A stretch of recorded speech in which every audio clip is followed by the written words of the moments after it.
You agreed to the bylaws when you moved in, Mr. Rohr. Emergency access is standard. You should be thanking me.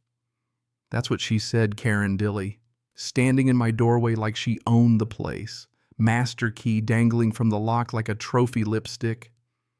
Unbothered eyes set with that absurd little glimmer, the kind you only see in folks who never get challenged. My wife was in the shower, steam rolling through the hallway, and I told Karen flat, that camera blinking above your head, it's already sent a live feed to 3 different locations.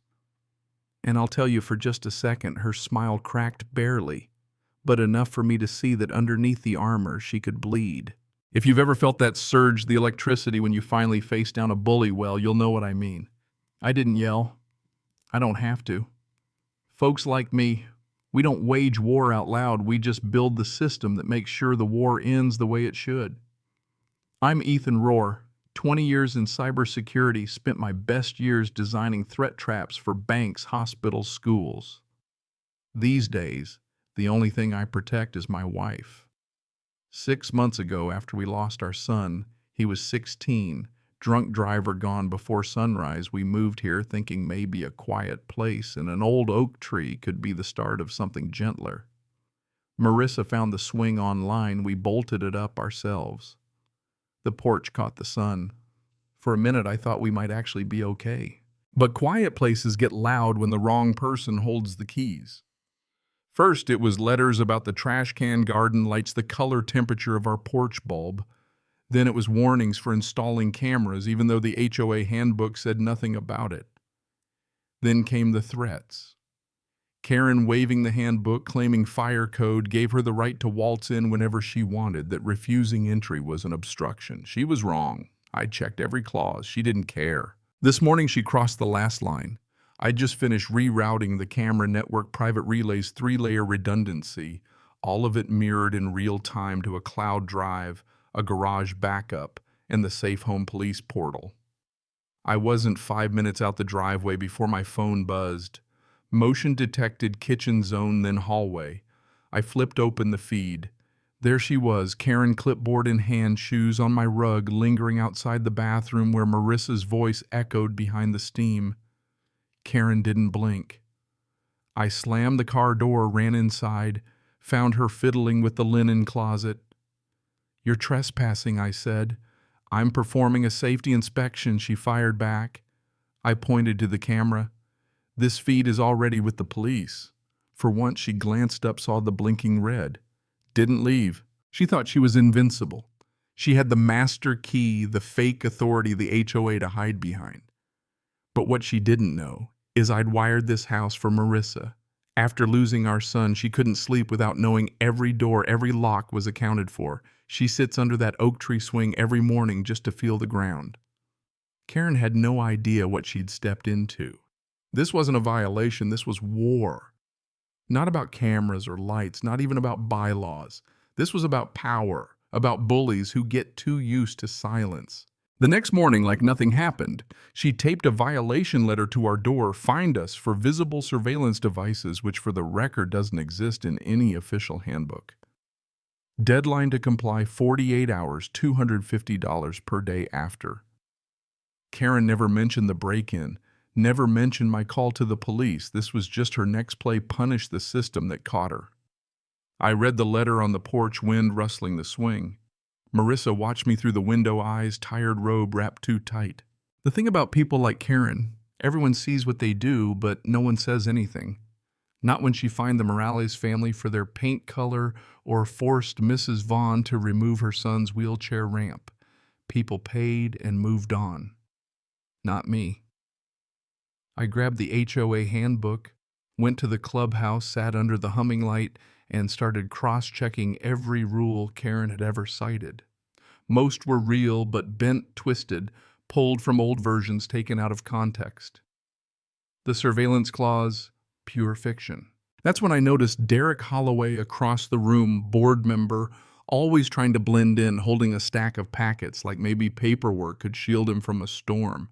He looked at my notes, lingered a beat too long, didn't say a word. Folks like Derek, caught between what's right and what's easy, only talk when the guilt starts to itch. I walked past him, Gave him a look, didn't have to say a thing. That night, Marissa and I sat on the porch swing, the air cool, the swing creaking in the dark. The letter's a bluff, I told her. That clause isn't real. She nodded. It won't stop her. No, I said, but I will. Because fear works until someone remembers how to push back. 2 days later, I saw Derek again clipboard at the Burke's door. This time, Karen wasn't with him. I waited till he finished, then crossed paths at the corner. Need something? Mr. Rohr, he asked, all forced politeness. Just checking you didn't forget your conscience, I replied. He looked rattled. You really want a war over a misunderstanding? She walked into my house while my wife was in the shower, I said. He looked at the ground, searching his clipboard for salvation. You know the clause is fake, I pressed. One shot, Derek. Tell the truth. His jaw tightened. We never voted for full key access, he finally admitted. She's been saying it's for safety, but she doesn't log her entries, not even internally. That hit me. She was alone, no checks, no balances. No checks. Derek wasn't bad, just scared. The kind of guy who lets things slide until sliding feels like falling. I asked, You ever think what happens when someone calls the cops? His eyes widened. You did. They watched it live. For the first time, I saw real fear. That evening, another violation, this time for harassment. Marissa read it, didn't even react, just set it aside like another falling leaf. She's coming undone, I said. She doesn't know how to lose, Marissa replied. The next day, the fines doubled for everyone.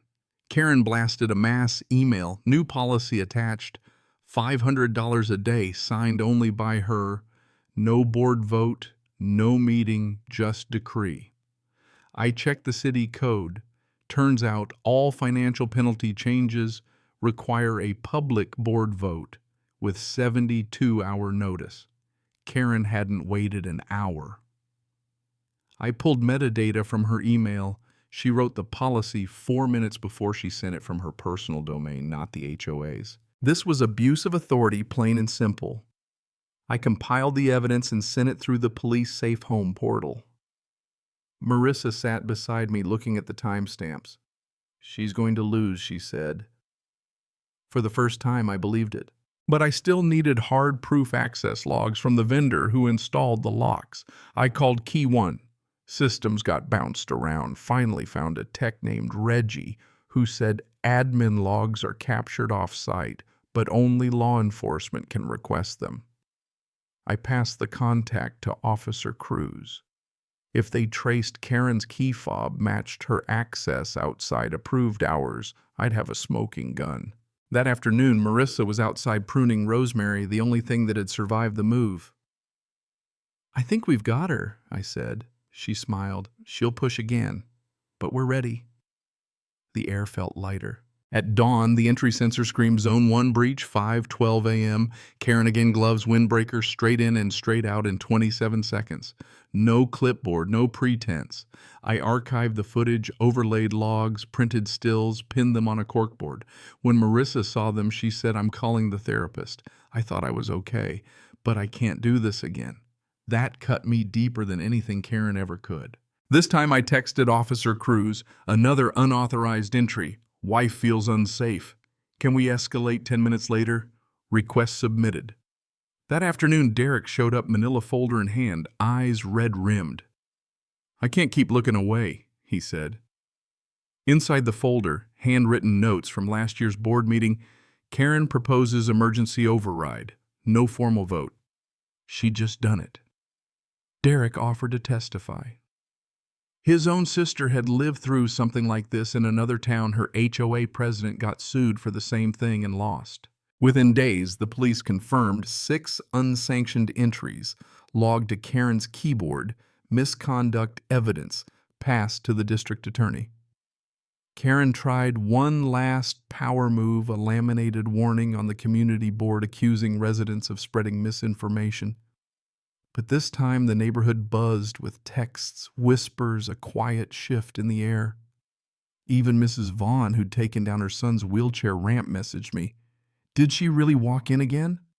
We've been waiting for someone to stop her. The board meeting was packed. Karen showed up late, no clipboard, no confidence, just a legal pad she never opened. I handed out binders, access logs, policy emails, Derek's notes. This is a full audit of overreach. I told them 6 confirmed unauthorized entries by Ms. Dilly, fabricated clauses, board manipulation.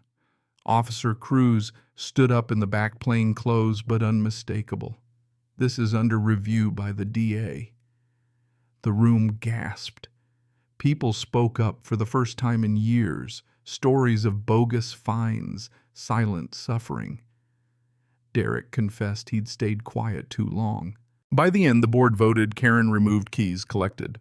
The locksmith came by Friday. New bylaws posted no entry, except by emergency with written consent, public notice. Not my words, the board's. Neighbors brought pastries, asked about my porch cameras, waved longer at the mailbox. A week later, Officer Cruz called. Charges were moving forward. You've done more here than you realize. But I did realize. Sometimes power is quiet. It's the peace of a porch swing under an old oak, the sound of your wife laughing again, knowing you built the system, not to control, but to protect. Karen's SUV sat parked in the lot after that last meeting. Dark still, her kingdom finally gone. She never drove away while I watched. She didn't have to. It was over, not just for me and Marissa, but for every quiet neighbor who'd ever looked away. Back home, Marissa stood by the swing thinking about gardening again. That's how you know something real changed, when the fear finally lets go. I put the binder in the kitchen, not out of sight but close at hand, just in case. If you've ever watched a bully lose their grip or wanted to but didn't know how, let me know in the comments. What did they try to take from you? Where are you watching from? Because the fight's never just about bylaws or fines. It's about dignity, legacy, and the right to feel safe at home. And that's something worth standing up for every time.